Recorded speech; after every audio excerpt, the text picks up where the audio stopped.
Good evening दोस्तों, सभी सुनने वालों को नमस्कार।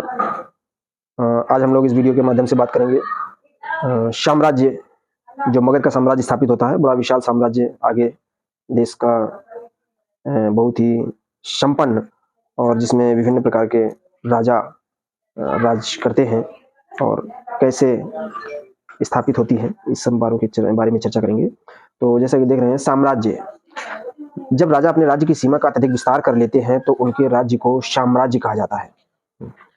एक्चुअली होता क्या था, पहले एक नियम था। नियम क्या था कि उस समय शक्ति ही सबसे बड़ा गुण माना जाता था और वही एक माध्यम होता था। तो जो शक्तिशाली होता था उसी के पास सारी चीजें होती थी।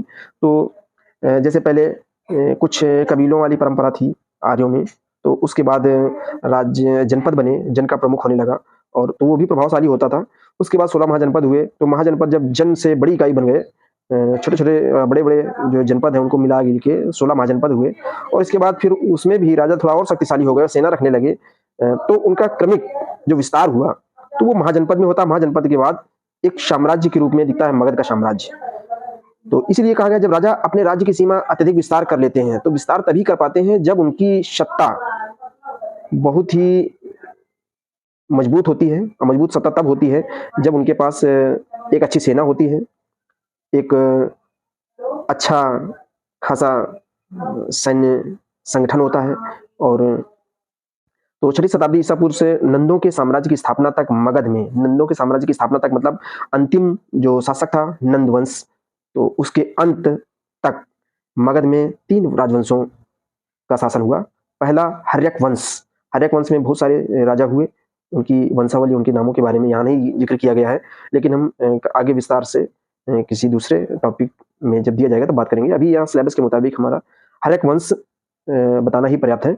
और अगला है शिशुनाग वंश। हर्यक वंश के बाद, हर्यक वंश में कई शासक आते हैं के बाद एक, और आते जाते हैं, राज्य करते जाते हैं और साम्राज्य विस्तार करते हैं, अपना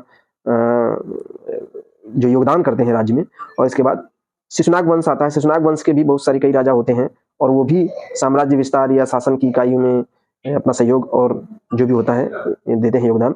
फिर अंत में नंद वंश का शासन आता है। इसमें भी कई शासक होते हैं, कई राजा होते हैं। तो इन तीनों वंशों का कार्यकाल लगभग 220 वर्षों तक रहा। और अंतिम जो शासक था नंद वंश, घननंद, जिसको धननंद भी कहीं कहीं मिला है, तो ये नंद वंश का अंतिम शासक था, जिसके समय में सिकंदर भारत आया और सिकंदर ने आक्रमण किया। मगध साम्राज्य के शासकों ने अपने साम्राज्य के और अधिक विस्तार की नीति अपनाई। ये तो बताई जा चुका है कि मगध साम्राज्य के शासकों ने साम्राज्यवादी नीति अपनाई और मगध का पूरा विस्तार किया। उनके पास एक विशाल सेना थी। विशाल सेना थी जिसमें सैनिकों को वेतन दिया जाता था और सेनापति राजा ही होता था। उनमें हजारों घुड़सवार होते थे, हाथी होते थे, पैदल सेना भी होती थी। तो इस प्रकार कई प्रकार की सेना टुकड़ियां होती थी। यही कारण कि मगध राज्य का विशाल साम्राज्य बन सका। सेना ही एक प्रमुख कारण था जो एक विशाल साम्राज्य का रूप ले सका। तो आइए बात करते हैं अब नंद वंश के अंतिम शासक के समय सिकंदर का आक्रमण होता है। और सिकंदर का जो आक्रमण होता है उसका सामना होता है पूर्व के राजा के साथ। तो देखते हैं क्या होता है। तक्षशिला के राजा आम्भी ने सिकंदर को भारत आक्रमण करने का आमंत्रण दिया। पिछले जैसा कि रणनीतिक, कूटनीतिक और साम दाम की प्रक्रियाओं का भी प्रयोग किया जाता था। उस समय जो राजा होता था तो उस राज्य में जो शामिल किए जाते थे, तो हारे हुए राजा या शामिल किए गए राजा जब असंतुष्ट होते थे तो वो आस पड़ोस में या विदेशी शक्तियों को भी अपने अंडर में या अपने पक्ष में लाकर किसी न किसी तरह उपयोग करते थे। ठीक वैसा ही राजा आम्भी ने किया था कि इधर यहाँ मगध साम्राज्य और मगध के शासक से असंतुष्ट होकर उसने जो तक्षशिला का राजा था आम्भी, उसने सिकंदर को यहाँ की स्थिति से अवगत कराया और अपनी मदद के लिए यहाँ पर आमंत्रित किया। इसका क्या परिणाम होगा, क्या दूरगामी परिणाम रहे होंगे, उन्होंने नहीं सोचा, लेकिन उन्होंने ऐसा किया। पूर्व का राज्य झेलम और रावी नदियों के बीच में था। जो पूर्व राज्य था, पूर्व, जिसका कहीं इतिहास में कई जगह पोरस भी नाम मिलता है, तो वो रावी और झेलम नदी के बीच में पूर्व का राज्य था। सिकंदर से युद्ध की खबर सुनकर पूर्व ने अपनी सेना को भी युद्ध के लिए तैयार कर लिया। जब पूर्व को जानकारी मिली कि सिकंदर की सेना, सिकंदर अटैक करेगा या आक्रमण करेगा, तो पूर्व ने भी अपनी सेना को तैयार कर लिया। और राजा बहुत सूझबूझ के साथ काम करते थे, तो उन्होंने अपनी सेना को एकदम चाक चौबंद कर रखा था। और भयंकर युद्ध हुआ राजा पूर्व और सिकंदर के बीच। सिकंदर की सेना ने पूर्व के जो किले थे बहुत नुकसान पहुंचाया। और पुरु के घायल हाथियों में भगदड़ मच गई। सिकंदर की सेना का वीरतापूर्वक मुकाबला किया।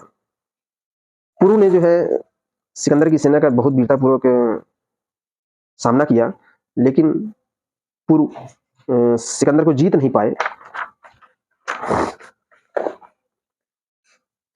पुरु और सिकंदर के इस युद्ध में पुरु की सेना को काफी नुकसान हुआ और वह स्वयं भी घायल हो गया। जब पुरु घायल हो जाते हैं तो बंदी बना लिया जाता है और बंदी बनाने के बाद सिकंदर के सामने पेश किया जाता है।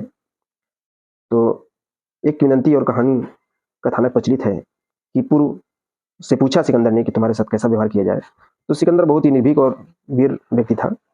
पुरु बहुत वीर और निर्भीक व्यक्ति था। उसने कहा कि भाई, जैसा एक राजा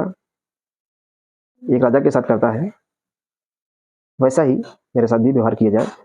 सिकंदर, भले ही मैं यह युद्ध हार गया पर मैंने एक अच्छा मित्र या शत्रु पा लिया है। ये सिकंदर के शब्द थे। पुरु के उत्तर से सिकंदर इतना प्रसन्न हुआ कि उसने पुरु का राज्य लौटा दिया।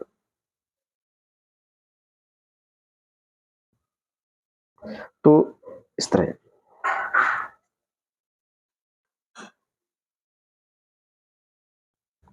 सिकंदर का आक्रमण।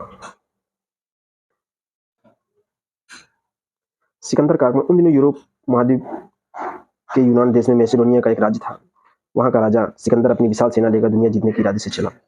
वह पारसी हकमनी साम्राज्य के सम्राट व अन्य बहुत से राजाओं को हराता हुआ सिंध नदी के किनारे पहुंचा। वहां उसने बहुत से छोटे छोटे राज्यों को हराया। इनमें से एक राजा था पुरु, जिसकी कहानी चित्रकथा के रूप में आपने पढ़ी। अब सिकंदर की सेना लड़ते लड़ते थक चुकी थी। अब उसने मगध के राजा धननंद या घननंद की इस विशाल सेना के बारे में जो सुना था, तो उसने मगध की सेना से लड़ने से इनकार कर दिया और वो मैसेडोनिया लौट गए। सिकंदर के आक्रमण का प्रभाव।